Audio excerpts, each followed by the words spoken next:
Good evening, everybody. This is YP, and welcome to my Icon Corner. Tonight we have a Marko Trickovic, the author of the YouTube channel Tribulation Saints, and we're going to be breaking down an article that came out from the Lansing Institute recently.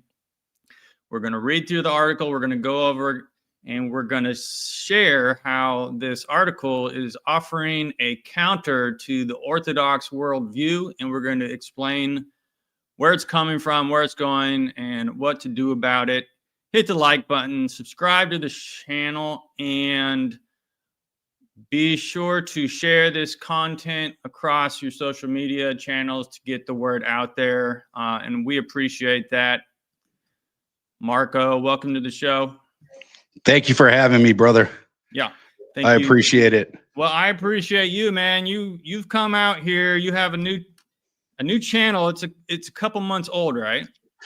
Yeah, I mean, so it's funny. I started the channel like 2 years ago and was going to start making content. And honestly, man, life I think got in the way. And to be honest, I think God got in the way. I think God was trying to kind of make me work through some other things that I had to deal with first, obviously, before I started making content. And so glory to God, man. I think that, anyway, I think the times that we live in kind of just brought me back into where I'm like, okay, you know what? I need to start talking because there's a lot of things that are going on in the world on the geopolitical scale, things that are infiltrating, obviously, the Orthodox Church. And so that was really my motivation, just because, and I'll explain my background, kind of like, where I come from and all that. So. What was your original intent behind the channel? How did did you delete some of the first videos you did, or? Yeah, because I started kind of doing like commentary, kind of breakdown videos, like what was going on. Like I had like some stuff that I did, like going after kind of the papacy when Francis was still Pope, Okay. And so it was honestly, man, it was horrible content. So like yeah. Okay. So it's fresh, clean slate. Well, you're doing good now. Your channel is hot. You're growing fast. I think there's people can sense there's a sense of urgency in your voice when you speak on your videos. So I mean, it's like urgency now, time to act, kind of feeling that we get from you. It's coming. Yeah. So I want to know, like, where is that coming from? Who are you? Why don't you give us a background of who is Marko? All right. So I prepared my little bullet points for you here, man, with my little resume, just for you, man. So and for everybody out there. So, okay, Marko Trickovic is my name. I am a cradle Serbian Orthodox Christian, obviously the creator of the Tribulation Saints channel, which I had no idea was going to like do what it did over the last 2 months, really. Like that's all God, I think, man. So all glory to him. And that's really why I'm doing this. But I am a lifelong student of history and geopolitics. I've been nerding out on this stuff. It's just my dad really got me into this when I was a kid. And so it's just something that I took interest to and got involved with. Politically, I've been involved in both Arizona state and federal politics for well over a decade. And so just to kind of give you a background in that stuff, I've been an elected precinct committeeman. I'm not anymore. But I was for a long period of time, well over a decade, various legislative districts in Arizona. So I was heavily involved in as a precinct committeeman in the Republican Party here. And so it kind of started back in like 2008. I got heavily involved in like I would say the 2012 election. And that was during Dr. Ron Paul's presidential campaign. So I was heavily involved with the campaign, worked on that. I was a state delegate for Dr. Paul in 2012, witnessed a bunch of crazy shenanigans in the Republican primary and a lot of, I'll just call it, it was fraud is what it was that was going on during that time period. And so that actually made me a plaintiff in a federal lawsuit against Mitt Romney and the RNC. So we launched a big lawsuit, obviously, for misconduct and all those shenanigans, things that we witnessed at the state delegation or conference that we had here in Arizona prior to the primary. How did that go? And then did that. So that was super fun. I was senior advisor and director of security and intelligence for Daniel McCarthy, who ran for United States Senate in the Republican primary here back in 2020. So I was heavily involved with that campaign. Did a lot of cool stuff. We built a big movement, but they would not. I mean, you guys have probably seen it on a national scale. There's always problems with like voting out of Arizona. You guys have probably Sure. witnessed that, right? Sure. Yeah. So it's a problem in Arizona. It is what it is. I call it the Arizona deep state. And so, yeah, we got a little robbed in that primary. That was for sure. But yeah, I did that. I was a participant in the Arizona 2020 election investigations and like the audits regarding, obviously, you know, the presidential campaign, you know, during that election year, we did that. So yeah, very heavily involved with that stuff, discovered a lot of nasty stuff. That's why I can confidently tell you there's a problem with Arizona elections. It's bad. Okay. It's really bad. Sure. And then, yeah, actually, during the 2020 election, if you guys remember the whole Sharpiegate fiasco, that was actually my video that went viral, and it turned into the whole Sharpiegate. Sharpiegate? I don't remember Sharpiegate. What was you that? Remember, some of the viewers might actually remember that, but yeah, that was like national news, man. Like I had no idea. All I did was document something that we were witnessing at one of the polling places. And it's like they were invalidating people's ballots because they gave them Sharpies. They basically did the switch like midday. And what was happening is they were bleeding through like the actual ballots, right? And so that was causing a problem when you run it through the machines when it's supposed to scan those ballots.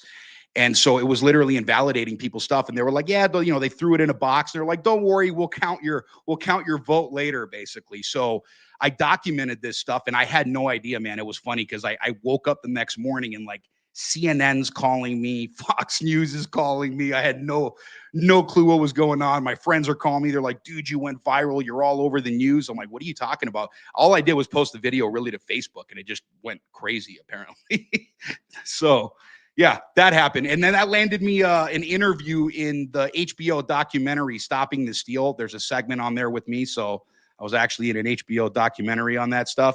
But yeah, man, I've been involved in politics for a long time. And really today I'm kind of using that background, obviously, you know, both political, historical, and obviously orthodoxy to kind of dissect the times that we live in. So I'm trying to kind of bring my experience into that so that it can hopefully help Orthodox Christians kind of discern like what's going on in the world. Because a lot of times as Orthodox Christians, we don't like to pay attention to this stuff. And by the way, we need to be rooted back in the faith. That is super important. However, we do got to pay attention to what's going on around us, especially when it starts to affect us. And so that's why I'm kind of doing what I'm doing. So sounds like it's not your first rodeo. You kind of have a little bit of experience using media. Yeah, I mean, I've radio interviews. I've done that in the past. Like I said, did a documentary for HBO. So yeah, I mean, I got a little bit of experience. So I figured, you know what, it's probably time to put my voice out there and start speaking about these things because these are just things that started bothering me, right? Did you do you have I'm curious, do you have like an influence in terms of a podcaster or a video some channel or someone you follow in terms of podcasting that you might have modeled yourself after? Or I mean, no, man, to be honest, I've been watching so much of this stuff like throughout the years. So there's like a lot of people maybe in the Orthodox world. I don't know. I probably, you know, I follow a lot of, like I said, I followed you for a long time, believe it or not. You know, Buck Johnson is another guy, right? Okay. You know, Father Peter Ayers, right? Orthodox Ethos. I love Father Josiah Trenum's stuff. Who else out there? I mean, that would be the Orthodox world, but really the other stuff is more or less like kind of coming from the political world, right? So, right. You know, your Tucker Carlson's, your, you know, Ian Carroll's and that stuff. So I kind of just I get ideas and I try to put the best possible product that I could put together, if that makes sense. All right. And do you have any like military background? I see your tactical suit over there. No, no, that's funny. I did not serve in the military. I guess you can call me a tactical nerd. And I've been basically training weapons and tactics for like well over 20 years. And honestly, it probably stems from my background in like mixed martial. I trained martial arts most of my life and whatnot. So did a lot of that fun stuff as well. Okay. Maybe that might tie in at the end to our actionable section, what we're going to do about what we're going to talk about tonight. I'm going to address our super chat. We have a super chat, a generous super chat from Mr. Tim Miller. Thank you, sir. You're too kind. I hope you can afford all of this money you've been donating to the channel, but it really is why I go live, it's helping me to go live more often. He says, hey, Marco, YP, awesome chat. Going to divert most donations to your other stuff, but still on YouTube because it helps with algorithms on here. Used to live in Glendale. Nice days. Okay. That's cool. Yeah, Glendale, Arizona, man. That's cool. Yeah. So I've been in Arizona. It's funny. I was actually born in Toronto, Canada, but we moved to Arizona when I was 2 years old. So like all I know is Arizona. But yeah, Glendale. I'm actually in the East Valley myself. So but yeah, Glendale, super cool spot, man. When you said Toronto, Canada, I almost heard a little bit of an accent on there. Oh, what did I do the A? Yeah. The A? All right. So to get started, this is the article. So shout out to Tatiana Fisk. She posted this on Facebook, and that's where we connected to get the stream going in her comment section. And so this article came out recently, November 19th. It seems like there's been a slew of articles coming out that are, okay, I'm hearing a little bit of my echo here, so I'm going to put my... Are you getting the feedback? A little bit. It's no problem. We'll just put this on and see if it helps. So we've been getting these articles coming out recently, and it started with this. Okay, first I want to kind of go back. Can we, for a little bit, there was this delegation to the White House faith... like interfaith. Interfaith conference. It was a delegation that a bunch of like ROCOR, like OCA people, you know, I think some of the other churches, I want to say I know they mentioned like Serbian, Antiochian.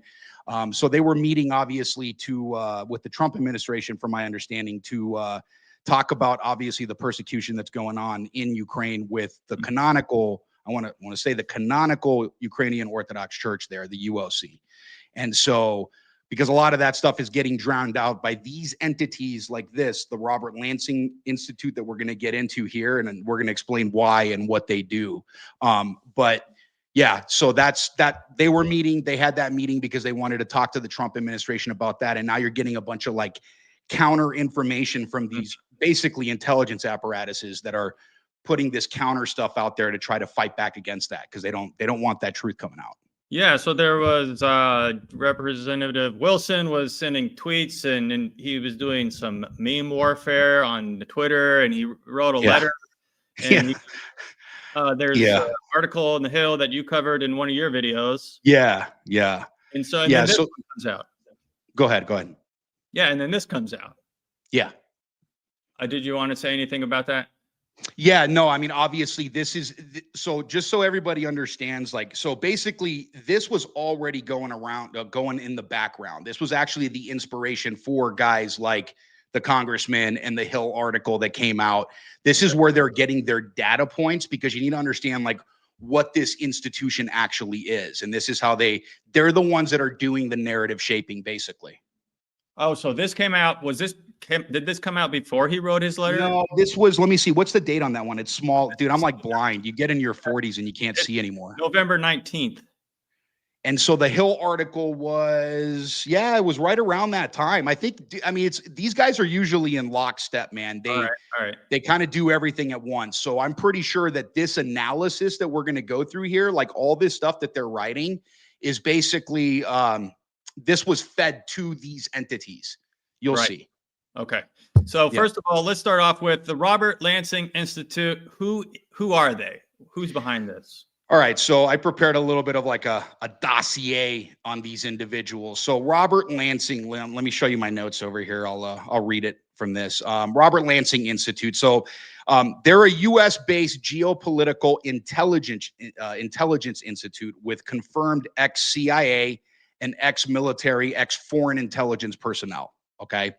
And so what do? Right? They're based out of Washington, D.C. They're a geopolitical intelligence institute. They publish intelligence-style reports on global threats, Russia, Eastern Europe, terrorism, the Balkans, basically anything Slavic, and information warfare. That's what they specialize in, information warfare. They function as a hybrid between like think tanks and private intelligence consultancies, basically. And just so like the viewers out there understand how because this is what I learned in my political expertise and just kind of dealing with some of these entities. The way that these intelligence apparatuses operate is they usually, number one, the CIA is not supposed to operate on US soil, for example, right? So the way that they do it is they operate through either shell corporations or shell entities. Like, for example, if you guys are familiar with like Jay Dyer, for example, a lot of times he brings up people like In-Q-Tel. In-Q-Tel is basically like they're basically the venture capital firm of the CIA, and allows them to kind of operate into the private sector that way. So this is how they get around the laws, basically, if that makes sense. So that's basically kind of how these guys kind of operate. So like they did their work in like these intelligence agencies, and then they go to work for like these big mega think tanks, right? And then what they do is they start to use these entities as quote unquote research to start developing narratives on, you know, whoever the next boogeyman is, basically.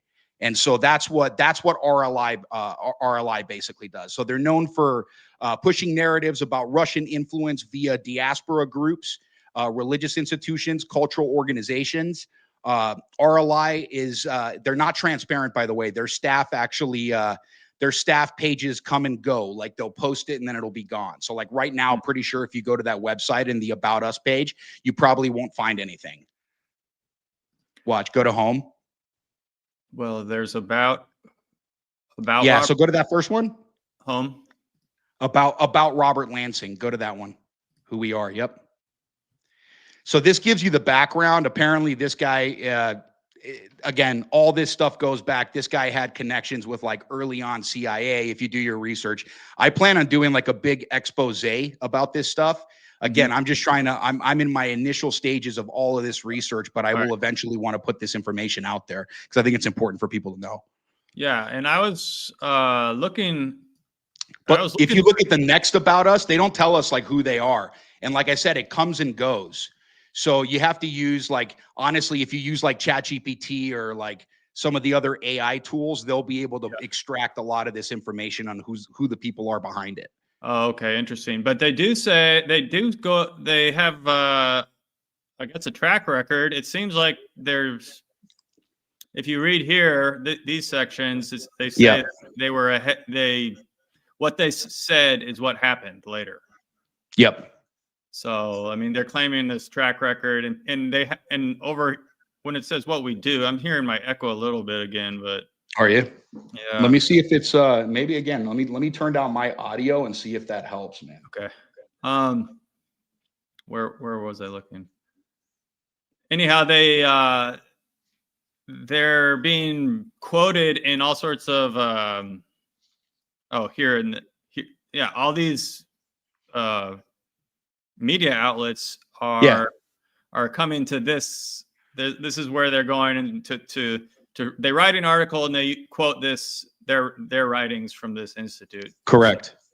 So because when you're a journalist, you can't just make stuff up. You got to have some sort of source, you know. Supposedly, yeah. Well, although when we read this, a lot of it seems to not be so.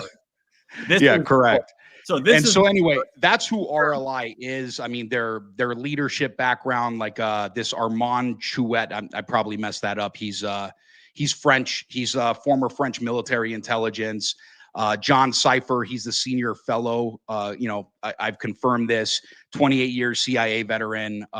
David Debato, former U.S. Army counterintelligence specialist. So, like, these are the people that are running this entity. All right. So we're going to just read through this and then comment. That's going to be basically the meat of our show tonight. I see Tatiana in the chat. We gave you a shout out a little earlier. So thank you for being here.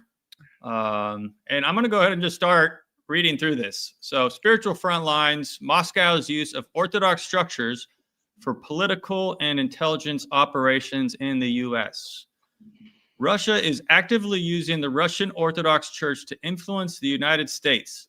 A group of Republican members in the U.S. House of Representatives has appealed to Attorney General Pam Bondi, urging an investigation into the use of Orthodox churches in the United States by Russian intelligence services. The initiative came from Congressman Joe Wilson.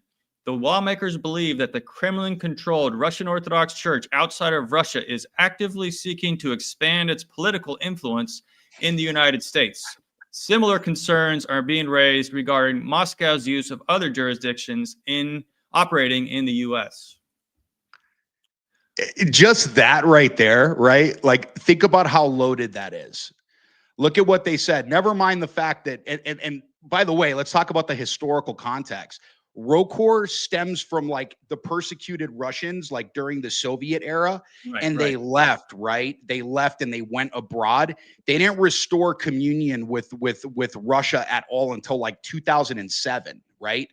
And by the way, they're completely autonomous in their in who governs them. So it's not like they have state ties just because Patriarch Kirill has to be, you know, he's the patriarch of the Russian Orthodox Church and they establish communion with them. It doesn't mean that they have ties to like the Kremlin. Yeah. So look at how they worded this, right? Yeah. So think about this. For us Orthodox Christians, obviously we're here and we're going to know better, right? Like, when have you gone, and do you attend a ROKOR parish, by the way? I do. Okay.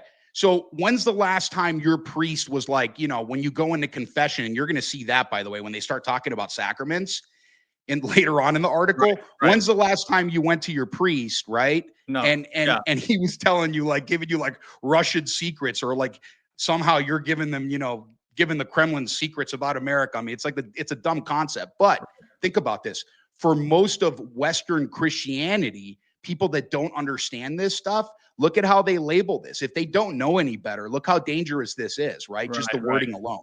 Yeah, striking fear into people. Correct. Those dangerous Russian Orthodox. Correct. I will respond to what you said, that politics is absent from church life. It's not mentioned. We don't talk about it it's not mentioned in sermons. We don't even talk about it after church usually. That's private when the guys get together. But like in Pesa, we're usually not talking about politics. It's conspicuously absent from church life. Correct. We show up to church, we go Sunday morning, we do the liturgy, we're there to commune with our Lord Jesus Christ, right? Like, that's like the whole thing. And then we get a homily, right? On a part of the gospel or whatever it is that the priest chooses to do. That's it, right? You go to your coffee hour, you have fellowship with your fellow brothers and sisters, and then you go home, right? Like, that's church life for an Orthodox Christian. Right. I also wanted to comment that how you were speaking about the origins of the Russian Orthodox Church outside of Russia, which was for most of its history, it was actually very suspicious of the Russian Orthodox Church, and it was actually probably a feat to unite them in 2007. And when that happened, like you said, ROKOR remained self-governing. The only thing that changed, there was one thing that changed, and that is that when they elect a bishop, they have to get that approved from the patriarch, from the church in Russia. Yeah, so apostolic succession, man.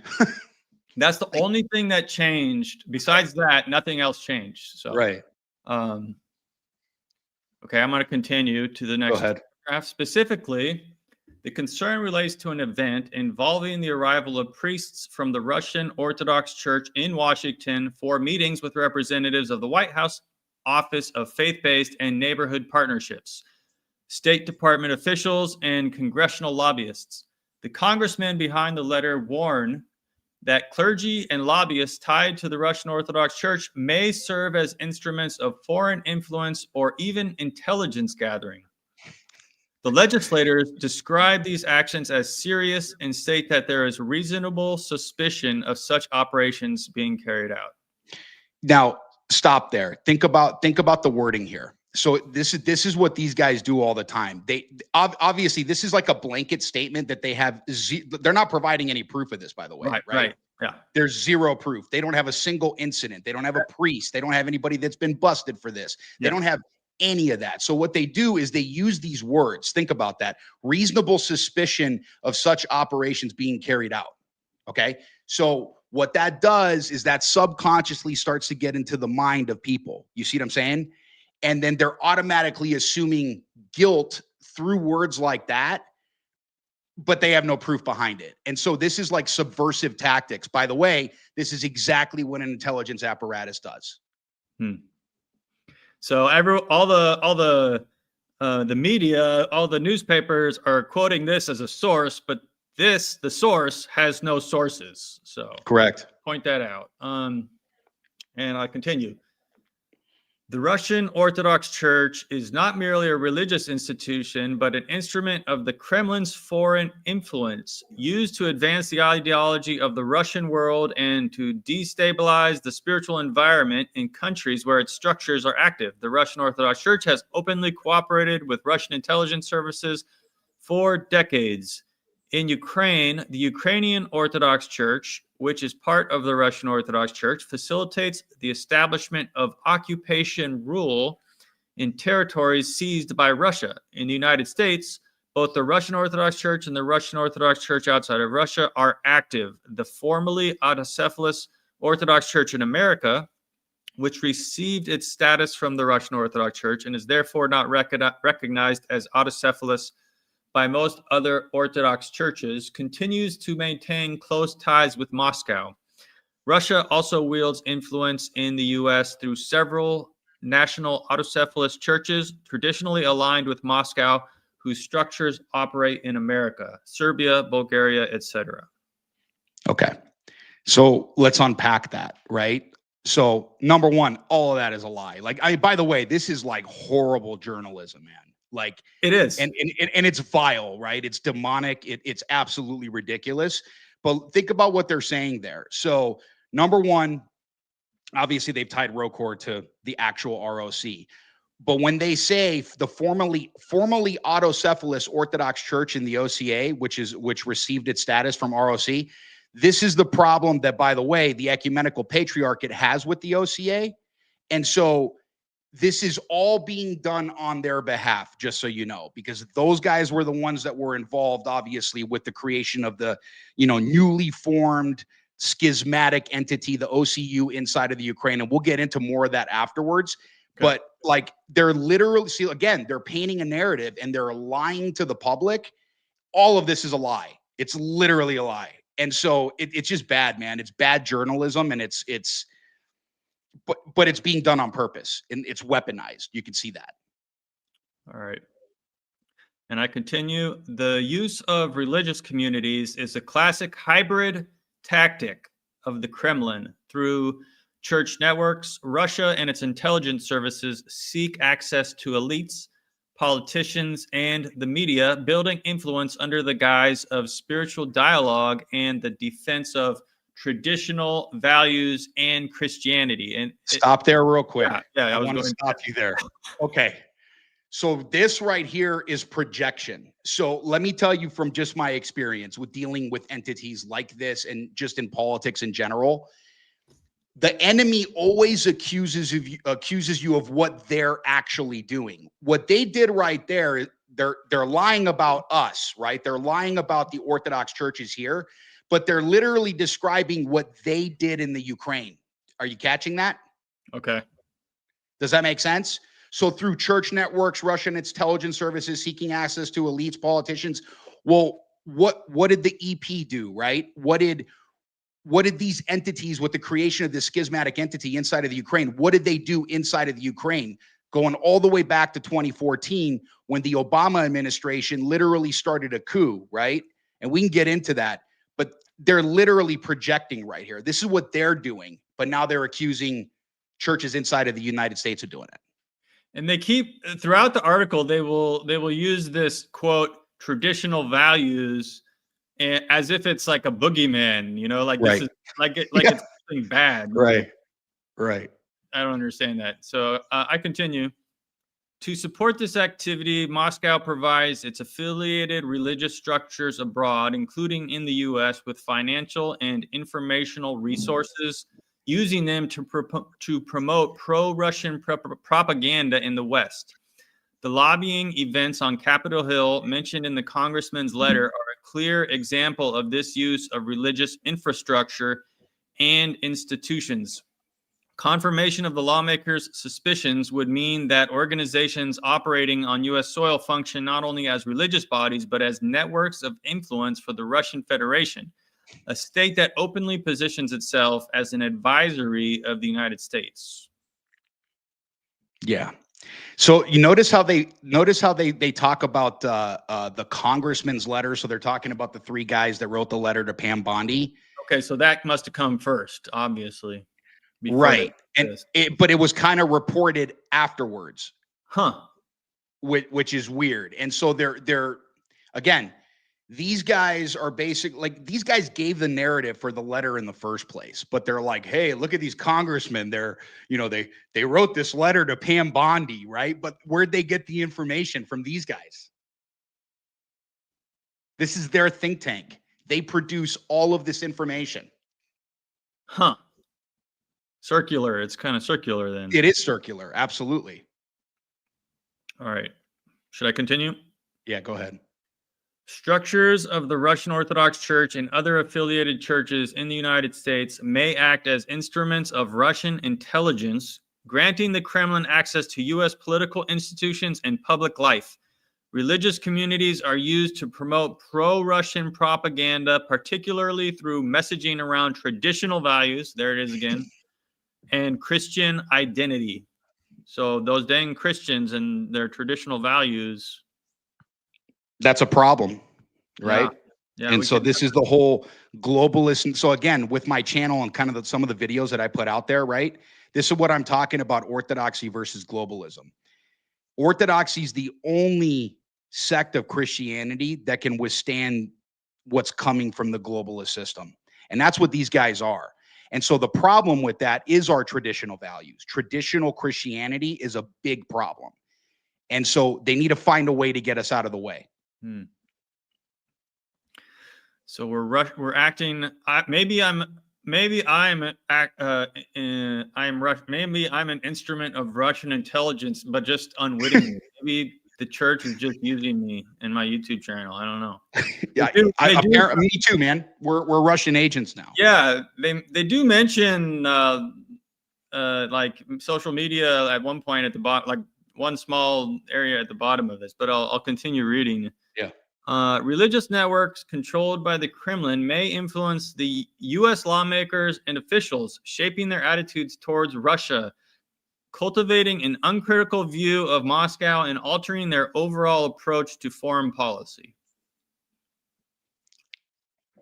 That's just, keep going, man. That's just, I'm not even. Say something that Abbot Trifon says, has repeated several times, is why there's no reason Russia is a natural ally of the United States. Why do we have to have this, war? Why do we have to be against Russia? Why can't we be friends with Russia? I don't understand that, but there's probably. Well, and it's because I think Russia right now is probably the only thing that's kind of standing in their one world government, globalist idea. They're the utopia that they want to build, right? Because look, let's be honest, like every nation has its own interests, and by the way, I'm sure Russia's guilty of plenty of things that they've done wrong, right? Because it just is what it is. That's how the world operates. Like plenty of these, they have a history behind it, man. They persecuted and killed, upwards of 66 million Orthodox Christians, during the Bolshevik Revolution, right?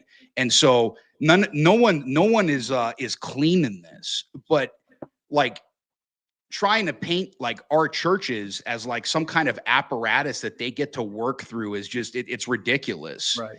And it's slander, to be honest. Like this is libel, it's slander. There's laws against this stuff, but now you have entities like this publishing this information, which is dangerous. Right.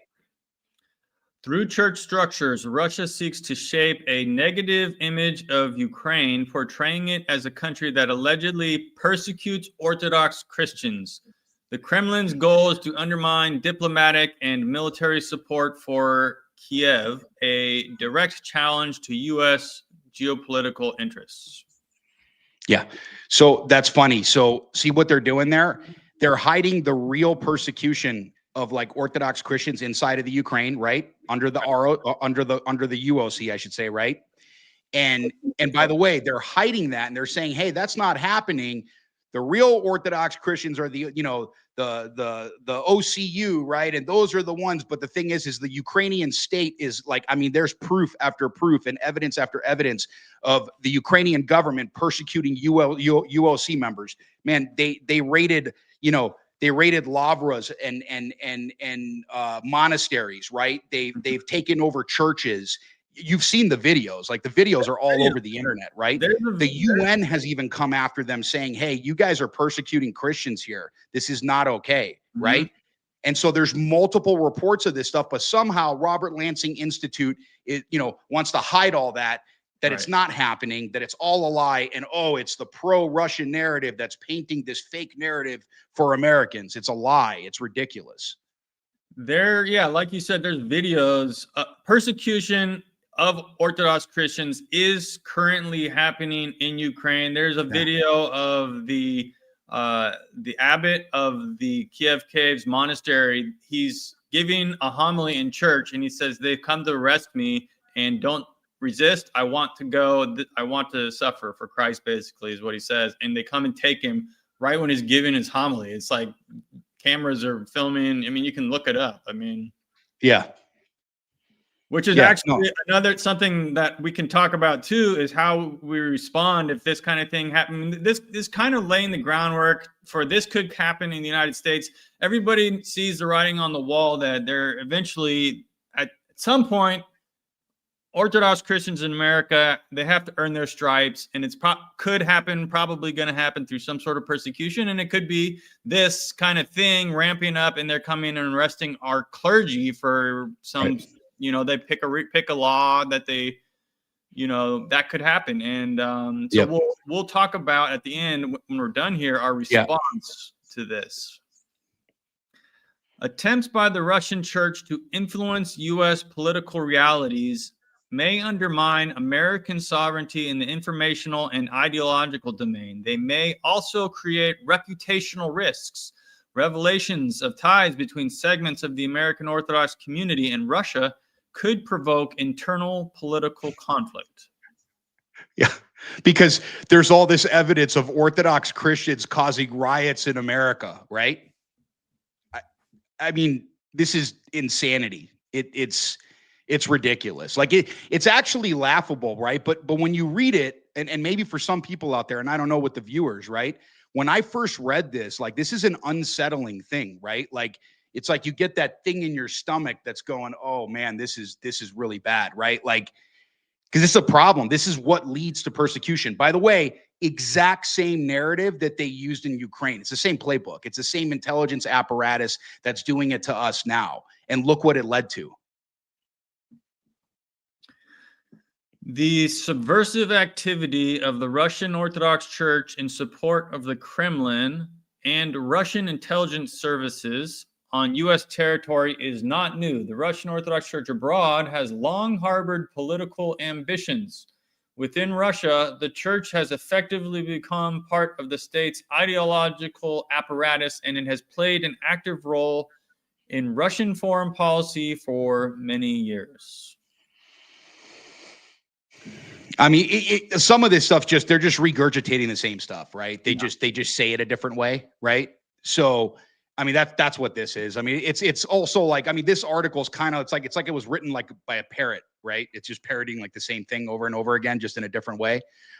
So I don't know. I mean, obviously the viewers know that, this is garbage, but it's just Russia bad, Russia bad, Russia bad, Russia bad. That's all this is. All right. Continuing, how the Russian Orthodox Church operates as an intelligence cover network.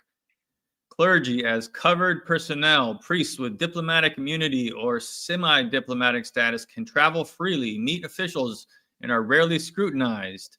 Okay, so they're making priests putting a target on their back right there. Correct. Right there.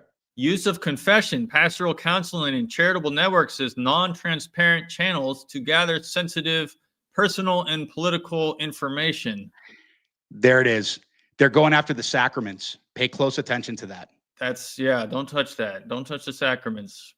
Russian Orthodox Church as an FSB SVR logistics platform. Moscow Patriarchate's Department of External Church Relations, DECR, has a long history of working closely with Russian intelligence. Okay. Now that's true from a historical standpoint. Okay. Okay. So, and by the way, in order to run an effective PSYOP, the way that it works, and that's how these entities work, is they have to sprinkle a little bit of truth so that they can cover up the lies, right? And they kind of mix it all together. It's like a mixed bag, right? And that's how a PSYOP is basically formed. Okay. So can I touch on that just real quick? Go ahead.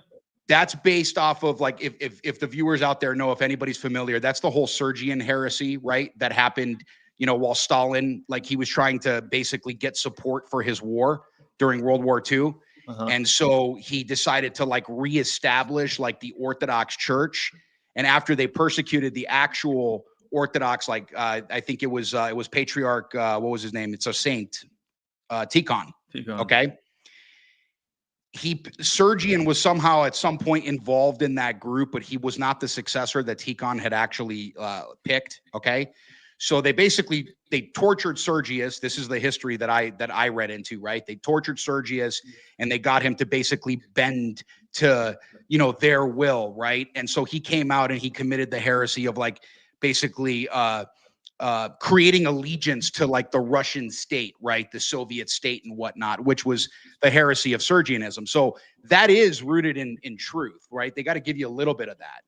But they're going to say now, these guys are now FSB. They used to be KGB. Kirill has ties to that stuff.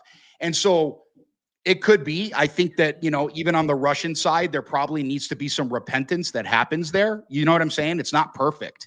Okay. But so they got to throw that out there. And by the way, this is the biggest weapon that they actually have to try to paint this narrative, but it has literally nothing to do with the churches inside of the United States. Okay. What is SVR? Do you know that? So I think it's Soviet, FSB, probably something. I don't know what SVR is actually. Okay. Probably a Soviet logistics platform. I mean, it just goes back to, like, the KGB, because that's, like, the whole thing. That's the narrative they paint. The FSB now is the new KGB, right? So, right. Okay. Church-linked NGOs serving as influence operations hubs. Example: foundations promoting traditional values often overlap with FSB, SFR, SVR networks. There goes traditional values again. Yeah, it's throughout the whole thing. Historical background on Russian Orthodox Church intelligence cooperation. Soviet-era KGB infiltration of the Russian Orthodox Church documented in archives opened in the 1990s. How senior Russian Orthodox Church hierarchs carried KGB codenames: Agent Drozdov, Agent Adamant. The role of the Russian Orthodox Church in Soviet foreign policy, especially in peace movement fronts, World Council of Churches, ecumenical assemblies where Soviet agents traveled freely. That's so weird, right? Like, World Council of Churches, like, I've talked about this in several videos, right? All these ecumenist entities and stuff. So now they're like, oh, these guys are kind of rolling in the same circles. And we all know, like, I mean, throughout the Orthodox world, right, there's plenty of ecumenists out there. But it's funny that they even bring this up, because, like, the World Council of Churches and the movement that they're literally advocating for is this ecumenist movement. And so now they're saying, oh, they're allowed to freely. Well, aren't all churches allowed to freely operate in that capacity? That's just weird. Yeah. So I have heard this line a lot. People repeat this, that, Patriarch Kirill was he was KGB or something like that. They say he. Yeah. There's no. Is there any evidence of that? Is that? I mean, where does that come from? By the way, so as I'm researching that stuff, this is what I'm taking a deep dive in. I want to say, like, I don't want to say it's definitive, right? There are sources out there that do say this, okay? Right. And so at some point, I mean, look, he's an old man and he obviously lived through the Soviet era. And I'm pretty sure you couldn't operate in Russia unless you were under that system at some point. And so it's possibility, right? And obviously, yes, he still obviously has state ties to Russia right now, right? It is what it is. The country's in a war. It's unfortunate. It's not good for, look, let me say this real quick. The situation inside of Ukraine is not okay. When you have Orthodox Christians killing Orthodox Christians, this is absolutely set up by the devil, and it's not okay. And we should be praying for an end to that conflict no matter what. Okay. Right. But yeah, I mean, there's stories, there is some evidence behind it. I don't know. I want to quantify it. Like I'm not gonna come out here and say, yeah, that's 100% true. Yes, I've read it. I want it quantified. But even so, right? Like he had to operate under that system. What's he supposed to do? And is he perfect? No, he's not perfect. And by the way, I don't know when, like, and again, maybe this is their whole papist ideology, right? That like somehow these hierarchs in the church are supposed to be infallible, and they're not. They're broken men just like any of us. Right. Here's a comment that we don't have to necessarily address now. Tactical Frosty Boy says, hey, sorry not to change the subject, but if the government were to start actively destroying the church, do the lay people have the right to wage warfare against the government in defense? Okay. So I'm going to tell you, as Orthodox Christians, so the patriot inside of Marko wants to say, you know, it's like, you know, you want to be that guy. From an Orthodox perspective, we can only act in defense. Okay. And so we didn't participate in the Crusades like that. Right. It's hard as a man. And I think that's one of the best things about Orthodoxy too, right? Is the discipline that it teaches us from a spiritual capacity, that we need to learn how to tame those passions too, right? We shouldn't be reacting out of anger. We shouldn't be reacting out of hatred. We shouldn't be doing any of that stuff. We need to be careful not to fall in that, because that's a sin. That's not okay. So to answer that question as best as possible, we have a right to self-defense. That is my belief system. And I think that people should be prepared should that time come. Like, look, if we're ever put on the line, how do I put this? If you're being persecuted, if you're by yourself and someone says, hey, you know what, do this or we're going to kill you, or deny Christ or whatever it is, where I'm going to choose death.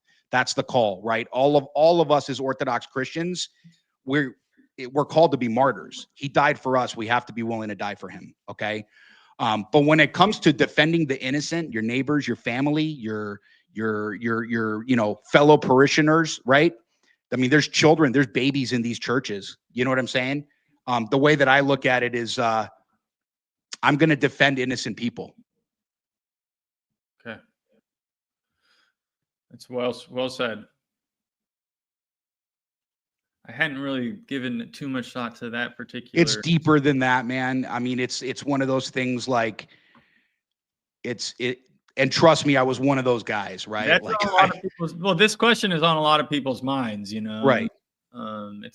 He's probably just saying what a lot of people are thinking. I've actually had people, it is kind of a dangerous, like, you know, it is a little bit, like, you have to be careful because, you know, Apostle Paul says we're supposed to submit to authorities and the rulers, you know, they're appointed by God. So we're not supposed to be revolutionaries here trying to start. No. Yeah, we don't do that.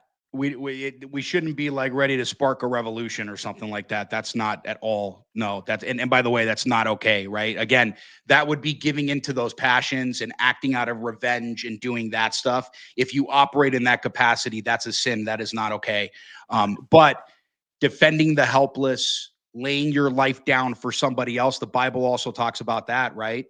You know, there's no greater thing than that, right? And so if you're willing to do that, there's no greater honor. Now, I know St. Basil wrote canons into the church where, you know, if you were to do something in self-defense like that, you might not be guilty of the sin of murder, but people need to understand doing something like that, it carries a degree of there's a penance associated with it, right? Like it's damaging to the soul, if that makes sense. And so I think the canons say, like, if you were to do something like that, you can't take communion for like 3 years. You need to repent to it. Obviously, that would be up to your spiritual father on how he wants to handle something like that. But we don't want to we don't want to dwell in that mindset, in that capacity at all. We need to be careful of that, right? Those are the things that we have to conquer within ourselves. Those are the things that we have to repent of, and be careful not to fall into sin. Don't do anything out of revenge. Don't do anything out of hatred. Everything that we do, we need to do out of love. Okay. Let's see, where was I? Continuing with the article, this historical continuity reinforces the argument that current activity is part of a long-standing pattern, not a new phenomenon. 3 U.S. vulnerabilities that the Kremlin exploits highlight the American society's high tolerance for religious lobbying, legal protection. So they obviously were just lobbying the government about Ukraine. So that might be why that's first, but yeah. Think about what they're saying there. So, okay, let's talk about this first. Let's unpack that real quick. So these congressmen, by the way, that wrote this letter to Attorney General Pam Bondi, right, to investigate Orthodox churches in America. By the way, this is their solution. This is their end game. This is how they want to start with soft persecution right here. So what they're trying to do is they're trying to change policy. Well, what did they do in Ukraine back, in 2018, around that time frame, even before that, right? When after the coup in 2014, they started passing these anti-Orthodox laws, right, that allowed for the persecution of the church. And so this is the exact same playbook. It's the exact same thing. And so what do they want? They want us to register under foreign agents on, with FARA. But these 3 congressmen that wrote this letter, go look at their background and go look at who gives them money.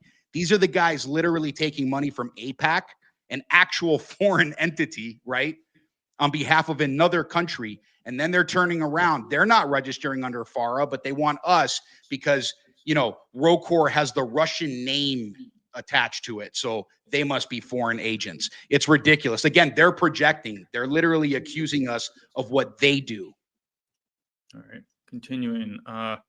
Legal protection under the First Amendment and reluctance to scrutinize religious institutions. Lack of Foreign Agent Registration Act, FARA, enforcement regarding religious groups.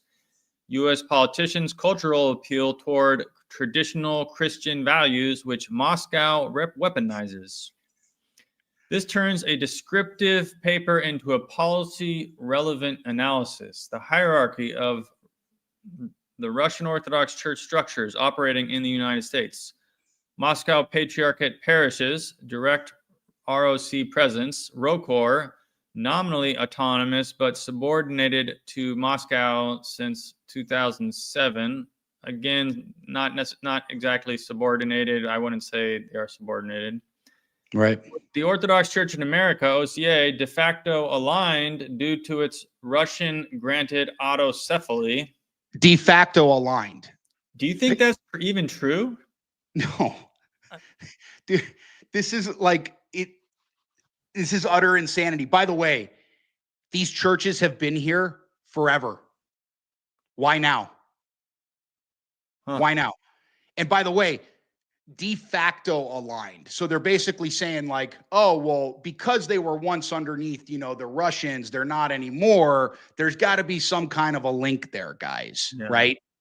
And so this is all speculation. They're literally not offering any evidence, but they're trying to like say that this is fact, which is disingenuous. And I mean, it's ridiculous. But look at the next part, right? Serbian, Bulgarian, other Slavic Orthodox jurisdictions that traditionally coordinate with Moscow. Like, by the way, listen to the pattern here. They're naming all of the jurisdictions that are not who, Daniel? That are not with the ecumenical patriarch. Exactly. So what's the narrative here? They're literally they're literally painting a picture where they're going to say that these canonical jurisdictions are not valid, and the only valid Orthodox jurisdiction in the United States is under the Ecumenical Patriarchate of Constantinople. Yeah, I've got to show this. I mentioned earlier Joe Wills. I got to actually kind of share this with the audience. It's kind of funny. I mentioned earlier Joe Wilson was doing some meme warfare. So I just here, this is from his, this is Joe Wilson tweeted this. Protector of peace, Ecumenical Patriarchate Bartholomew. He's shaking the president's hand, and here, blesser of bombs, Patriarch Kirill, Rokor. By the way, a congressman. How do you take, a congressman, right? How do you take this individual seriously? It honestly, man, it feels like our entire life right now, especially in the United States regarding politics, is like a giant circus show. Like this is a circus show, man. Yeah, this is, but they say, how they say that the left can't meme and that's why we're gonna win. I mean, that's not even a funny meme, or it's who's even gonna look at that, or anyhow. Yeah. Well, there you go. I mean, we're supposed to take this guy seriously. Right. Okay. Where were we? Russian-funded Orthodox cultural centers, schools, monasteries. This helps show depth and density of the Russian religious network. The influence methods used in Washington. Examples: closed-door meetings with Russian Orthodox Church, between Russian Orthodox Church clergy and U.S. federal officials, invitations to prayer breakfasts, interfaith dialogues, and congressional roundtables, funding to U.S. lobbyists under religious cover, attempts to shape discussions on traditional values, defense of Christians in Eastern Europe, persecuted Orthodox believers, anti-LGBT legislation, opposition to U.S. sanctions. This reveals operational techniques, not just broad claims. So, okay, think about what they just listed there. I mean, this is like literally written by the most progressive liberal individual that you could possibly think of, by the way, because it's not just Orthodox churches, by the way, that lobby for anti-LGBT or like anti-abortion causes. Like literally Western, conservative evangelicals do it. Roman Catholics do it. Like all sects of Christianity advocate for this stuff. But look at how they position it. Like apparently we're the only ones in the world that have ever thought of this or do this.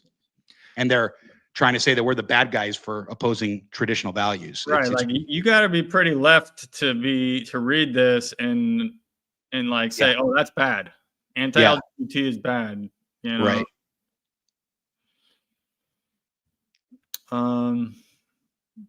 Case studies. Should we go through the case studies here? No, I mean, now they're going to get into, so this is right here. When you go through that, this is the graphic that Tatiana shared, right? She shared the post from Jim, what was his last name? Jatris. Yeah. So he's a pretty good dude, right? Like he has a lot of knowledge in these areas, especially regarding what happened with like, the UOC and all that stuff that's going on in Ukraine. That's why he shared this to kind of like, bring people up to speed basically on what they're doing. So now they have like a full diagram, they're going to go through and show how the Kremlin does their whole influence network. This is like really poorly put together, by the way. It's like, it's not that good, but like, I mean, apparently this is the best that they can do, but so like this is supposed to mean something to people, but here's the scary thing. You can't even see the bottom of it. What's going on here? Yeah, they cut that off. It didn't make the cut, bro. Okay. Sorry for interrupting. Yeah, no. But the point is look, we're able to see this and just obviously call it for what it is. But think about your average non-Orthodox American, right? Like, the MAGA crowd, the whatever, right? Out there that, they don't know. I mean, I would say over the last couple of years, obviously with the explosion of Orthodoxy. And by the way, this is pretty timely considering right now you have like Orthodox churches that are flooding with new converts, right? They got to do anything to stop that. But and that's why they're absolutely doing this also.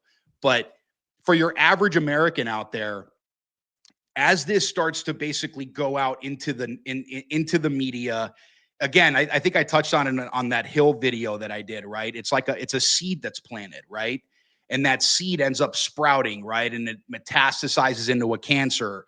And then all of a sudden, this is going, you got this, because you've seen it before, right? The media outlets, they basically just, they parrot the exact same, information, right? Like, have you ever seen like the videos where they catch like multiple different networks and they're literally on the exact same talking point saying the exact same thing? Yeah. This is what happens. This is how they shape it. So think tanks like this put that out into the public psyche, and then it starts to spread like a cancer, basically. And this is where it's dangerous, because your average American that doesn't know any better is now going to think of this information and be like, oh man, these Orthodox Christians are absolutely dangerous. They're foreign agents for Russia. They're potential terrorists in our country, right? This is what all of this is being, and this is how they do it. This is kind of an interesting section. 7 Kremlin narratives amplified through Russian Orthodox Church platforms. The Kremlin themes spread through Orthodox structures in the U.S. Russia protects Christianity. Ukraine persecutes Orthodox believers. Western liberalism destroys family values. Sanctions against Russia are anti-Christian.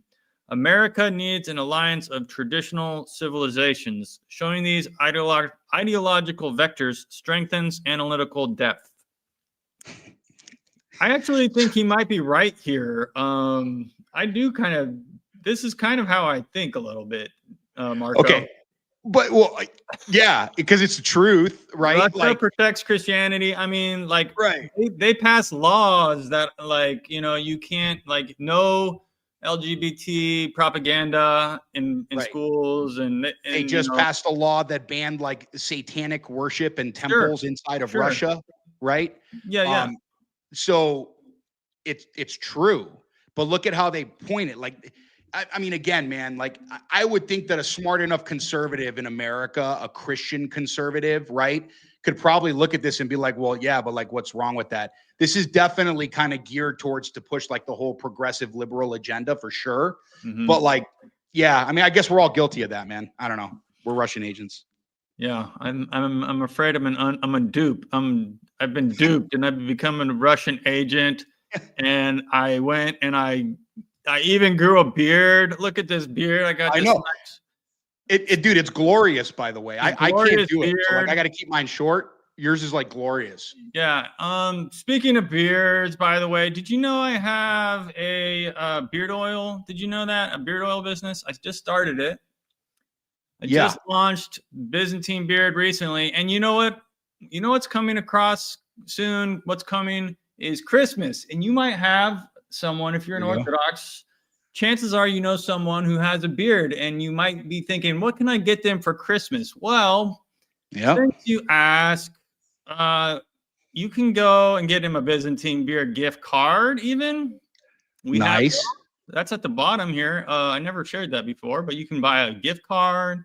You can buy the Monastic Blend combo pack, which is what most people get.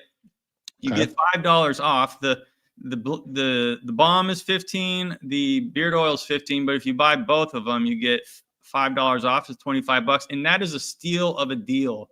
Most of these, actually, you probably want to order now, because we're gonna have to raise our prices in the new year. So we're gonna leave them how they are for the rest of 2025, and go to ByzantineBeard.com right now. There's a link down in the description, and you can buy it today. Thank you for that. I'm gonna buy some, man. Even though like my beard's pretty, like, it's not glorious like yours, dude. So like it, whatever. But I'm gonna buy it. You sell? You sell? I don't know if you want to talk about your personal life, but I mean, I sell real estate, man. I've been selling real estate for 27 years. So yeah, I mean, I sell houses, so not a big deal.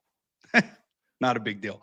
But yeah, no, I should probably check that out, man. Maybe it'll make my beard grow, right? Like maybe it'll actually make it like nice and perfect like yours. The promise is that you will get a beard like this if you apply Byzantine beard oil. All right. All right. Promise. It's not on the website, but There's actually some interesting comments here, I think. Oh, here we go. Tatiana says, my husband loves the oil. So there you go. We've got reviews coming through live as we speak. There you go. And she got some for her hairdresser's husband too. So all right. And Tim says he stocked up. Where's that comment? Tim says, he says he just stocked up. So we'll get that packed up and shipped out to you, man. OBG says, don't idolize the beard. Okay, sorry. We'll get off of the show. Oh, here's another. Okay, well, let's just do it. Spend 5 minutes chilling here. Smudgy Donkey. Look, all my viewers have this. The bomb works great when you ride motorcycles in cold weather. So, all right. Look at this. All my people are supporting me. So that's awesome. I appreciate the support, and it really encourages me. It encourages me. So thank you to all my viewers. Let's get through this article. We're getting close to being done, I think. So they have here's some policy recommendations. So I'll just read through this. Policy recommendations for U.S. institutions. Recommendations include expanding FAR requirements to religious organizations with foreign leadership, mandatory transparency of financial flows to Russian Orthodox Church linked entities, counterintelligence monitoring of church affiliated. I don't know if I like that. Yeah, that's bad. It's all bad. But like that right there, they're literally saying that they're going to literally be spying on us and coming to like our churches for liturgy. And these are, by the way, things that you need to be aware of. So now you can kind of have start paying attention to who's showing up. So you know what Father John Whiteford says? Do you know what he says about if you see a Fed come to church? No, I haven't heard. No. He says, I think he says, offer him coffee and a donut. I think we can convert these people. It can be done. Right. Over time, they'll be on our side. They'll get it. There we go. Yeah. I mean, it can't be stopped. Christ is with us, man. He is. Amen. Training for federal agencies on religious influence tradecraft. So they're just spinning up a whole industry here for the government. People with nothing better to do, Training federal agents, for religious influence tradecraft. Yeah. Nothing needs to be said about that. You know where you're going to see a lot of that, by the way? What? They're going to start hitting the YouTube comments. My channel, your channel, everybody's channel. So start paying attention to the counter arguments. That's going to happen too. Oh, that's interesting. That's an interesting point. I mean, they're probably already there. They're already there. Yeah, for sure. And, who knows? Maybe one of these influenced, EO influencers who rose to stardom really quickly, how did that happen? He just got baptized and he's got 100,000 followers on X or something. How did that happen so quick? Creating a federal registry of foreign-funded religious structures, coordination between FBI, DHS, and State Department on Russian Orthodox Church linked operations. Mm-hmm. This could go into effect. Who knows? Maybe this is their plan. Maybe they're planning on doing this, No, this is their plan. Yeah. So this is why they wrote the letter. This is their actual plan on shaping U.S. policy, right? So this is what they give to Congress, and then they start passing laws that allow for persecution of Orthodox Christians in the United States. So you think it's the congressman, oh, I saw this and I had an idea. No, this was all planned before, and he was handed the notes. Oh, yeah. They basically brought the guy to school. They trained him, and then he went out and started pushing this stuff. Yeah. Okay. While he waves his Ukraine flag, and it's on his lapel, right? Right. A geopolitical context section. Russia is trying to weaken U.S. bipartisan support for Ukraine. Kremlin networks are seeking to penetrate conservative circles and Christian organizations sympathetic to traditional values. They always put that in quotes. Yep. Russian Orthodox Church messaging aligns with Russia's disinformation and culture war strategies. Moscow aims to undermine American unity fragment political coalitions, and create soft sympathy for Russia among religious voters. And you know why they're saying that? Because their entire narrative, right? Like no one's buying into it anymore, right? Like it, and especially like the young people, they're like, we're done with this. And so this is why they need to highlight that, right? Moscow aims to undermine American unity, fragment. It's because support for this Ukraine war is probably like, no one's really supporting that, man. Anybody at least with a brain, they're not with it. I'm going to just scroll through here. I think one of these was where I saw the social media somewhere. It might be another later. Okay, interesting. Do you want to read the timeline? Do you want to go through this too? I mean, yeah. I mean, Cold War era, 1945 to 1991, foundations of the influence, right? So. Soviet intelligence begins using ROC clergy abroad as cover. And so, by the way, this is all a lie. They're talking about ROCOR, and they're painting it as the ROC, just like they did with the Ukrainian Orthodox Church, right? Even though they were under the Moscow Patriarchate, they've been basically self-governing forever. Right. They were enemies actually for a while. Like the people in the church abroad were like, don't trust those Russian Orthodox, the Moscow. Moscow correct. Like, and so they keep saying ROC, but they're basically trying to make people think that the ROC is the same thing as ROCOR, so that everybody, hates on ROCOR in the United States. So 1960s to the 70s, KGB infiltration of the ROC foreign structures becomes systematic. Council of Religious Affairs, KGB's first directorate coordinate ROC activates abroad, including in the U.S. Not true, but okay. ROC clergy joins delegations to the World Council of Churches, giving Moscow indirect access to U.S. Protestant and Catholic networks. That's just okay. I mean, literally every single, 47,000 Protestant denominations, dude, they all participate in this stuff, right? This is just like the larger ecumenist agenda. And like, they're just, apparently they can't do it, but everybody else can. So like, I don't know. It's just dumb. Like this whole thing, it's like they literally hired someone from kindergarten to write this, which is pretty bad. It's not very well written. Yeah. No.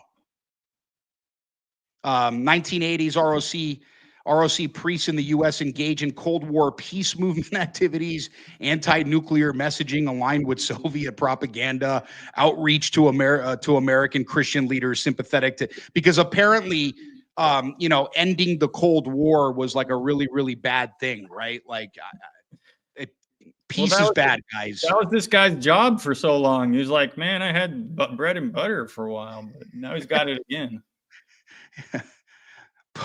Post-Soviet period, early 1990s, ROC maintains a modest but ideologically aligned presence in the U.S. ROCOR, Russian Orthodox Church outsider, originally anti-Soviet, remains institutionally separate. So this is where they're making the case. They're like, well, they used to be good, right? But fast forward, right? Like we could probably skip this stuff because it's just kind of dumb. Right. Like they're going to go into 2007, right? Yeah. 2000 to 2010, Putin, here it is. Putin era consolidation of ROCOR absorption. There it is. 2000 to 2007, Putin's administration uses ROC as a foreign policy instrument. Moscow intensifies contacts with the OCA, ROCOR hierarchs, and U.S. Orthodox seminaries and cultural institutions. This is how they, reinstituted the dangerous spy network inside of the United States. Historic reunification. ROCOR signs the Act of Canonical Communion with Moscow. Yeah. So this is just how this is their bad attempt of trying to link it to say that ROCOR is the Kremlin's entity inside of the United States. And by the way, like, yes, this stuff happened, but it doesn't prove that they have any kind of link to, the Russian state apparatus. But they're nonetheless, this is how they're painting that narrative, right? They got to keep building it. That's why it's just a long article of garbage. So yeah, it's like they're kind of starting to fall apart too at the end. Like they're just some intern was handed to, I don't even know if they were really concentrating hard on this one. No. ChatGPT would have done a better job, man. Maybe it was written by ChatGPT. No, it's actually worse. Oh, okay. I don't know. Maybe they use like what's the one that Facebook uses? Meta. Yeah. Maybe they use Meta. Okay. The anti-LGBT again, defense of Christian values messaging. Yep. Sounds pretty good to me. Yeah, I mean, that's pretty much now they're just, this is them like kind of trying to build up they're basically, this is their outline and bullet points that like they want people to know basically. Yeah, So so it's this is everything not- that they pretty much talked about in the article Yeah. at that point. So we can, that's pretty much the end of the article. Yeah, so we can skip off to that.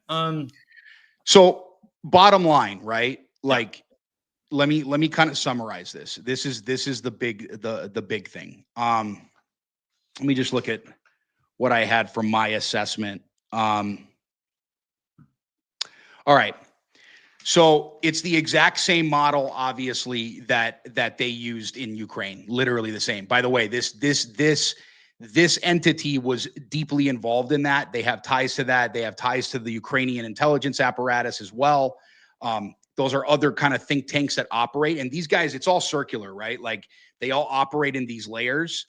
And so they I lost my train of thought there. I'm going through some of these old comments. I think I missed some of these comments. I forgot to Orthodox Boomer Grandma asks if I put the link to the document. I forgot to link it. I'll link it since, yeah, we should link it in the description. I'll do that after. Can't do it during the show, but I'll get that there. Yeah. You want to link it so they can read it. I mean, I think people should know this because here's the good thing. You can actually study this entire intelligence briefing that they basically gave, and it's good for you to understand because as you start to see people talk about this stuff, especially in the online world, right? You're going to be able to pick up on these things, and you'll be like, uh-oh, this guy's literally regurgitating the same stuff. So he's either a bot working for him or he's someone that just bought into the propaganda, basically. Okay. Here's a question. But anyway, so this was the model, literally. It's the exact same playbook that they used in Ukraine, going all the way back to 2014. Yeah. In 2018, with the creation of the OCU, right, the whole schismatic fake church, basically, that they say is the canonical church, and it was a total break from apostolic succession. He violated multiple church canons by even blessing that Bartholomew, right? But it's the same playbook, and so. Why are they so focused on like legislative process, right? With like their whole recommendation here, it's because it's the same recommendations that they use in Ukraine. So this is literally a copy and paste like intelligence apparatus. Like that's all it is. And so they're just running it on Orthodox churches in America right now. The big things that we want to obviously pay attention to is the push for this legislation, because this is going to be very telling on where this goes. Obviously, they're lumping millions of believers in multiple jurisdictions into a single Kremlin network, right?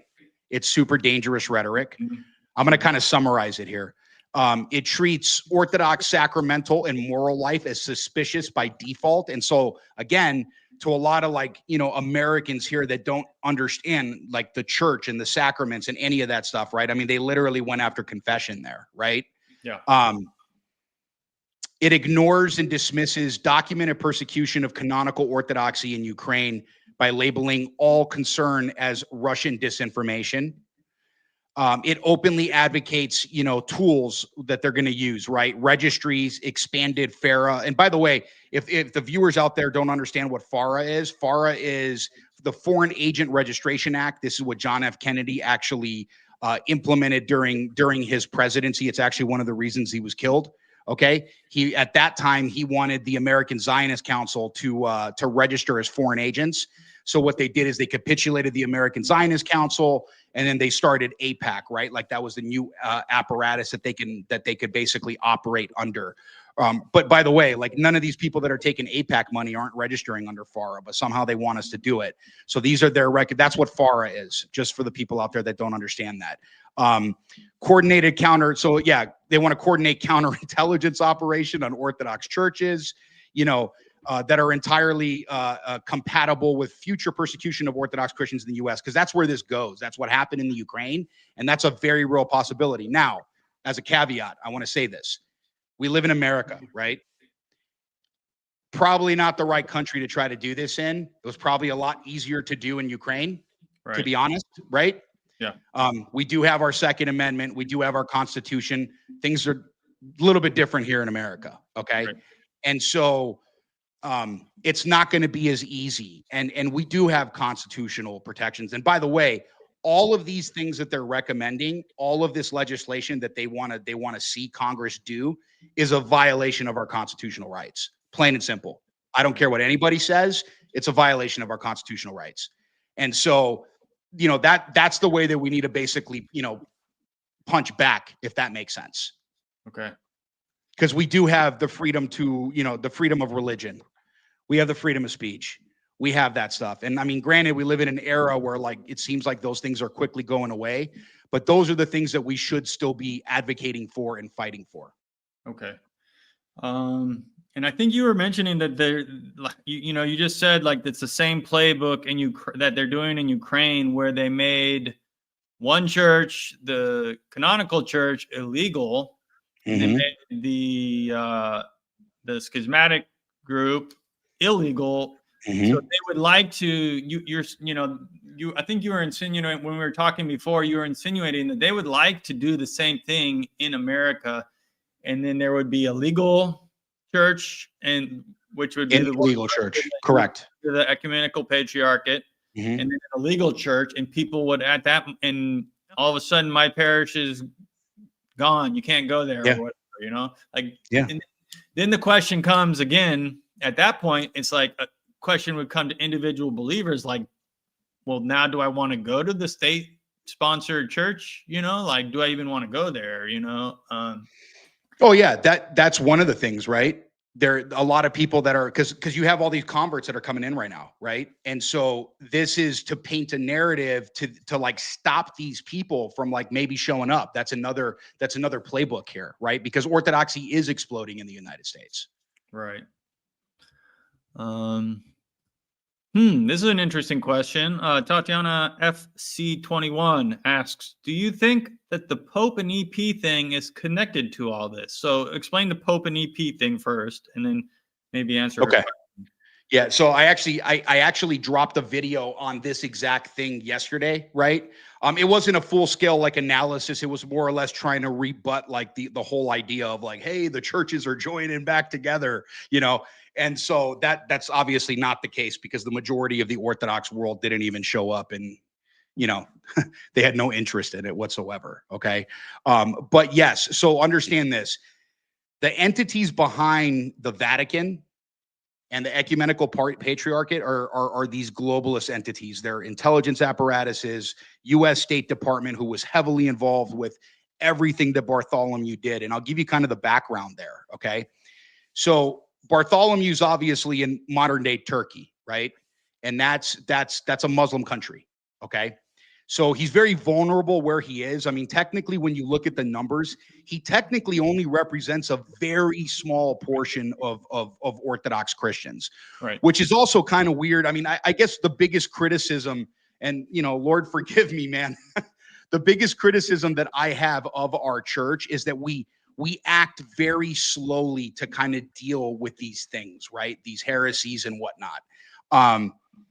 And so he was this goes way back when. I want to say it was 1990s and beyond, right? He's very vulnerable where he's at in Turkey. He's in a Muslim country. He doesn't really hold any power. He wants it. And by the way, everything that Bartholomew does is to basically counter Kirill in Russia. Okay. Everything. He's it's weird, man. It's almost like he's so jealous of Kirill, because Kirill represents the largest body of Orthodox Christians on the planet. Russia, obviously, the Russian church probably has the most wealth, right? It is what it is. And so, you guys have probably heard about, comments that were made like the Third Rome and things like that when it comes to the Moscow Patriarchate, right? And so from an Orthodox perspective, yeah, it kind of is, right? So by default, you would think that like the ecumenical patriarchate would have kind of moved over to Moscow, to be honest with you, but it hasn't.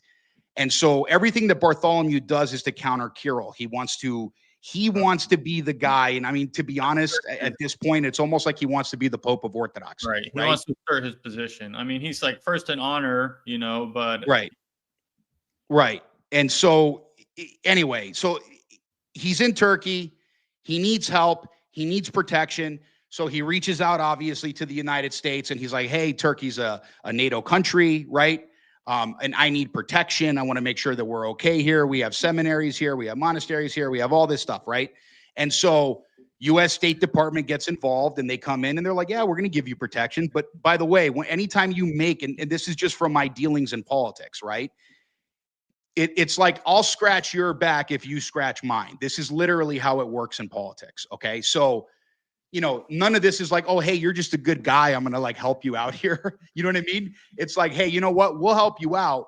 But when we need a favor from you and we call, you're going to answer that phone call and you're going to do what we tell you to do. Mm-hmm. And so fast forward, right? He has that relationship with the U.S. State Department. You start hitting 2014 Ukraine era. The Obama administration starts a coup in Ukraine, right? They depose their democratically elected leader, who at the time, I guess, was sympathetic or at least allied with Russia in some sense, right? And so they get rid of him, and they put in their new puppet. He goes in, he starts basically passing all these anti-Orthodox laws, because Orthodox Christians that are under the Moscow Patriarchate there, right? They're a problem now. And so you can't start pushing these new anti-Russian narratives when, these people are literally canonically under the Moscow Patriarchate since like the 1600s, right? That's when Constantinople actually transferred this authority over to Moscow. But the Ukraine church, the canonical church, man, this goes back to the beginning of the Russian church, way back in like the 900s, right? So it's been there for a long time. Yeah. They don't like to tell you this history because they don't want you to know it, but that's the truth. It is what it is. And so, they basically go to Bartholomew, and initially, I think from my understanding is they had certain priests that kind of countered Moscow that were within the UOC, right? They started kind of creating problems. The Ukrainian government kind of got to them, and that created a problem. And so those priests were like defrocked, basically anathematized, right? They were thrown out of the church. And so what Bartholomew did, the State Department comes back to Bartholomew 2018 era, right? And they're like, hey, we got this problem. We need you to fix this for us. So Bartholomew comes in and he rescinds the decree that he gave that Constantinople gave to Russia as far as the jurisdiction. So he cancels that whole thing. He comes in and then he blesses this newly created church, right? And then he takes those defrocked bishops and whatnot, and he brings them back in. They ordained those guys, right? And that now is supposedly the new canonical church of Ukraine under Bartholomew. And so they're now trying to do the exact same thing in the United States. And this is, by the way, I'm not going to slander anybody. I'm still going to pray for Bartholomew. By the way, all of us should be praying that like God gives this guy some kind of sanity and he repents of these, humanist heresies and all the stuff that he's doing, right? But the same entities that are behind the Vatican are the same entities doing this. And the goal would be, think about how great that sounds. Hey, the church got joined back together. That's why they're in these ecumenist talks, this whole Council of Nicaea thing that just happened, right? Or the anniversary of Nicaea 1700, right? And their goal is to obviously reunify the church. And for Bartholomew, he's looking, because by the way, I don't know if you guys are paying attention to this. There's another thing that they're talking about now. They're talking about this seat of Peter and seat of Andrew thing. Have you heard this? No. Okay. So the Vatican claims that's the seat of Peter, right? They're now coming in and saying the seat in Constantinople is Andrew, and Peter and Andrew were brothers, right? And so this is like the perfect family, basically. And this is what's being put out there right now. And Bartholomew would basically want to consolidate everything under his patriarchate here in the United States.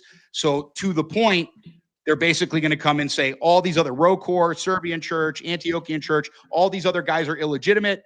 the Greek Orthodox Church under the ecumenical patriarchate is only legitimate church, and you basically end up with the same situation as Ukraine. Yeah. So, but it's like you said, it's going to be harder to do in the United States, you know.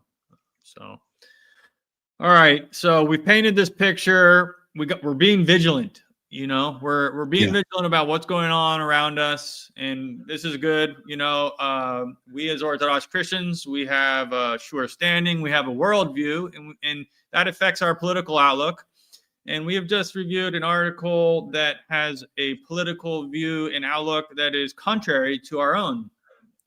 And we've also painted a picture of what could possibly be in the future some sort of, it feels kind of like a soft persecution right now, maybe could lead to persecution in the future. So, I mean, this is kind of one of the reasons you started your channel. One of the things that you stand for, what you talk about is you know, how to prepare ourselves, how to respond.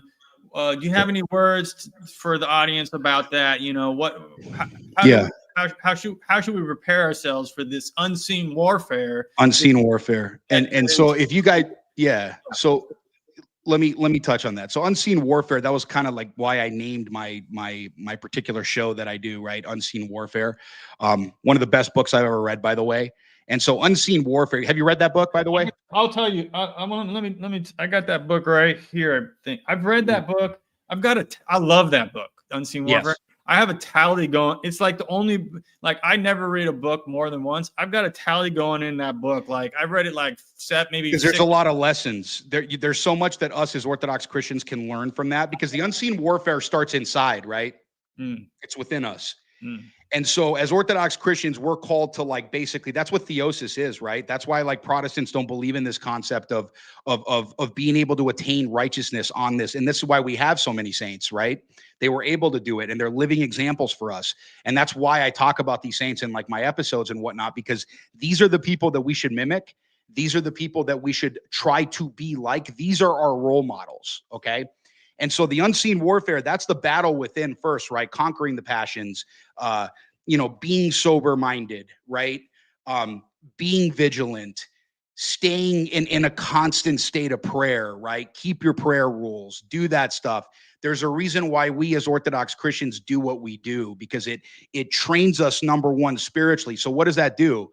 Number one, the enemy can't come and attack us, right? If you're deeply rooted in your faith, if you're deeply rooted spiritually, if this is how you're trained, number one, demons can't attack you. The enemy can't get at you. You're untouchable from that perspective. Orthodoxy is the answer to this globalist beast system that they're trying to create. You know, I just put out a video last Friday on fasting, right? You know, that's just one of the tools that we have. A fasting man is a man that, you know, let's just say the Orthodox man is the unmanageable man. When you practice orthodoxy in the way that we're supposed to practice orthodoxy, you become the unmanageable man, right? Because through disciplines like fasting and prayer and conquering the passions and doing these things, there's really nothing that this world system, this globalist system, this beast system can't tempt you with anything. Right. When the mark comes around, you're not going to take it, because you're going to be able to recognize it. They can't tempt you with food, right? If you're hungry, because you know what it's like to go through a fast. You know how to operate on very little, right?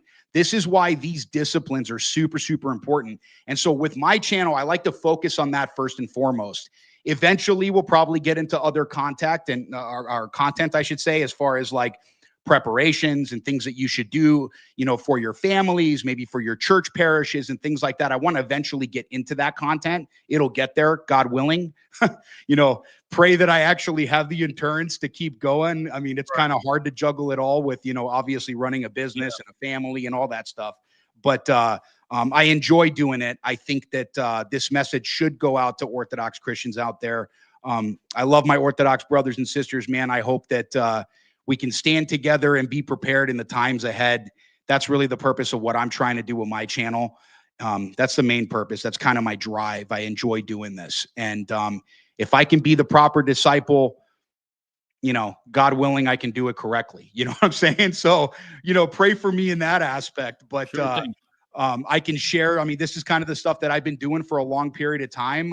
You know, preparedness, all that stuff. I do it for my family. I've helped other people do this, over the years. So eventually I'm going to get into that content. But number one, learning how to discern this stuff, like spiritually, mentally, you got to at least pay attention to the world around you. I think sometimes as Orthodox Christians, we fall into like, none of this matters. I just got to serve Christ. I got to do my thing. Right. Yeah. But it does matter, right? Because it affects your children when they go to school. It affects your children, your families in general. These laws that are passed do affect us. Yeah. And so we need to be aware of this stuff. So I try to dissect this stuff all through the Orthodox perspective. That was a good speech. Tatiana says, pray for our priests, pray for all our priests and hierarchs because they are being attacked. Some are being harassed now or investigated for things they shouldn't be. Pray that they stay strong and endure. Yeah, amen. Yeah. And yeah, I don't know if I should add to your comments. I liked what Seraphim Rose, he had there's a section in his life where he talks about preparing for these times of tribulation, the difficult times where you're going to be in a camp, and he says, know the church calendar, know the cycles of the year, the saints, and memorize some hymns. He says, which is kind of what you're talking about. Just living the life of an Orthodox Christian is what is going to prepare you for suffering. Yep. Which is inevitable. Because we are called to suffer. And so being disciplined in our faith is what prepares us most for that, right? Because again, become the unmanageable man, become the unbreakable man. And that's what orthodoxy really allows you to do. And so to Seraphim Rose's point, he's right. There's also other saints, right? Like you got Saint Nihilus and Saint Paisios that talk about this stuff. It says, a lot of those prophecies say that. And by the way, I have an episode coming out on that. That's going to be my long form unseen warfare, where I do it's like story time with Marko. I try to do like little mini story time documentaries with that stuff, so I can make it a little more artistic and easy for people to maybe understand from like maybe some people are visual learners and some people are auditory learners. So I try to kind of hit as much of that as possible, but I do have a segment coming out on that. I'm not done writing it yet. And it's actually on these prophecies, because in the end times, they say that a lot of, the hierarchy and the bishops are going to apostatize, right? And a lot of these prophecies say that it'll be the laity and the monks in the monasteries that are going to uphold and maintain the Orthodox faith. So it is going to be up to us. And so that's why I'm driven with what I do with my channel and the content that I want to put out, because I want to prepare Orthodox Christians for exactly that. All right. Well, I think we've gone long enough. I don't want to tire you out too much. So, but thank you so much for coming on to my channel. This has been great. Is there anything else you'd like to say? Tell us, where to find. No, man, I can't know everybody by name, but tonight I'm going to pray and I'm going to pretend that I do. And I'm going to pray for everybody. I want to, make sure that God blesses each and every single one of you guys. And by the way, Daniel, thank you so much, man, for having me on this. I think super cool, man. That was super generous. And you're a brother in Christ, man, my Orthodox brother. We'll be that way forever. I'm pretty sure now going forward, we'll be in the trenches together. We're going to have to do it. So my pleasure, man. This is what I love. I love making new friends, and that's part of the reason I like this show. So Jesus Christ conquers. Yep. Amen. So is there anything if people want to get a hold of you, anything you want to, Yeah, if anybody wants to, they can always obviously send me an email at tribulationsaintsofficial@gmail.com. You can send me an email. I try to answer those as best as possible. I had no idea, by the way, like the messages that I'm getting now is crazy, because I had no idea that the channel would blow up kind of the way that it did. And so it did, and that's great. And, glory to God for all things, man. Yeah, that's one way. Obviously, check out my channel. If you're not subscribed, if you can, please subscribe. Share the content with other people that you love and cherish, and hopefully it can, help them too as much as possible. And again, just, pray that I can keep going and keep doing this, because life gets in the way sometimes. And I know that even for yourself, right? Like it's kind of hard to juggle it all sometimes. Yeah. How did you choose the Tribulation Saints? You know, man, it's an idea that came into my mind, knowing, like, I just knew it's just that feeling that you get when you know you're good. And again, coming from politics, man, yeah, that's a good question. Let me can I dissect this for a second? Yeah. All right. So in the world that I operated in for so long, number one, it's very dark. A lot of times, like, when you're not involved in the way that I was, you look at politics and, you know, you just see it on TV, right? Like, it's like, oh, this guy's taking a pop shot at this guy. And it's always some kind of rhetoric. It's, you know, left versus right. It's Republican versus Democrat. I want to be very clear.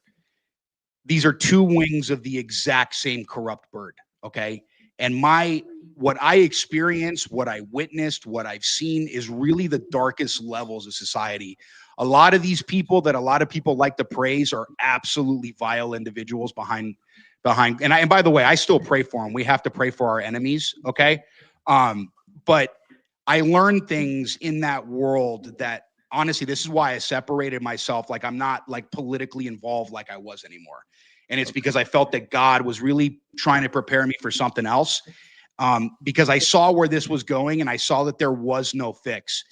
And I was in prayer, and it's like, and we don't like to do that as Orthodox Christians. We got to know how to discern thoughts. We're not like Protestants, like, oh, we're getting some kind of prophecy or whatever it is, right? But I could feel it within myself that I just knew at that moment, like, you know what? God fixes this. That's what's written. God fixes this, not man. These are broken secular systems that don't have our best interests in mind, I promise you. And from that capacity, I just saw what was coming. I knew we weren't going to fix this, which means, honestly, times are going to get worse. And so tribulations are coming, right? And so that's where I came up with the idea. Obviously, even, you know, you got Tribulation Saints in the book of Revelations and whatnot, right? But it was more or less that, you know, we're going to be going through these tribulations, and we still need to find a way to be a saint during those times. And that's what we at least try to attain, right? We're not saints. We're broken individuals, all of us. But at least if we're grounded in our faith and we stay true to the cause and we stay true to Christ, we can get there. So I was actually doing my Bible scripture reading today, and I was actually reading Revelation 7, and it says down here, one of the elders answered, saying unto me, what are these which are arrayed in white robes, and whence came they? And I said unto him, Sir, thou knowest. And he said to me, these are they which came out of great tribulation, and have washed their robes and made them white in the blood of the Lamb. Amen. So I thought that was interesting. That's it, because those times are coming and we need to be prepared for it. And yeah, no one knows the time or hour, but they did give us plenty of evidence on how we can discern the times that we're in. And that's where discernment, spiritual discernment, really plays a key role. But we can clearly see where this is going. I mean, it's just, you know, I think one of my, if you guys go back and watch some of my videos, I touched on this with this beast system that's rising around us. For the first time in human history, they've created a system that absolutely connects all nations on earth, right? We're there. This technology, AI, everywhere this is going. Like, this wasn't possible 100 years ago, 200 years ago. You see what I'm saying? Yeah, absolutely. We live in the times where now this is possible. Yeah. So that beast system can absolutely, it's Babel being recreated and reborn. I mean, when I see all these churches being flooded, sometimes I wonder if that's maybe like kind of telling us what's coming. You know, maybe it's the end of the world. But anyhow, it's like the preparation, right? Yeah. Like, people are, it's like God, I see it that way. I can look at it as, you know what, this is God's way of preparing his remnant, right? Yeah. For what's coming. Absolutely. I'm taking too much of your time. I'm going to end the stream there. I thank you, right. Marko of Tribulation Saints, and we'll catch everybody in the next one. Thank you for tuning in, and good night. Thank you. Good night, everybody.